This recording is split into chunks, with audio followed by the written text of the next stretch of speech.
Ratnagiri federation of Ratnagiri district chamber of commerce and industries या उद्योजकांनी स्थापन केलेल्या जिल्हा फेडरेशनच्या वतीनं देण्यात येणाऱ्या पुरस्काराचं वितरण काल चिपळूण सहकार भवन येथे माजी केंद्रीय मंत्री सुरेश प्रभू यांच्या प्रमुख उपस्थितीत आणि त्यांच्या हस्ते संपन्न झाले।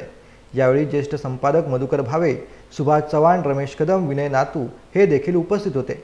मत्स्य उद्योगात भरारी घेऊन जागतिक पातळीवरती रत्नागिरीचं नाव उंचावणारे नामवंत उद्योजक दीपक गद्रे यांना जीवन गौरव पुरस्कार देऊन गौरवण्यात आले। तर सर्वोत्कृष्ट स्टार्टअप पुरस्कार Vashishthi milk and milk products private लिमिटेडच्या प्रशांत बबन यादव यांना देऊन त्यांचा गौरव करण्यात आला। तर CSR पुरस्कार घरडा केमिकल्स लिमिटेड लोटे परशुराम या कंपनीला देऊन घरडा कंपनीचा देखील गौरव करण्यात आला। तर जागतिक उद्योजक पुरस्कार स्कॉन प्रोजेक्ट्स प्रायव्हेट लिमिटेडचे उद्योजक निलेश शंकर चव्हाण यांना देण्यात आला। तर जिल्हा उद्योजकता पुरस्कार डिलाइट इंडस्ट्रीज प्रायव्हेट लिमिटेडचे अनिल लक्ष्मीकांत देवळे रत्नागिरी यांना देण्यात आला।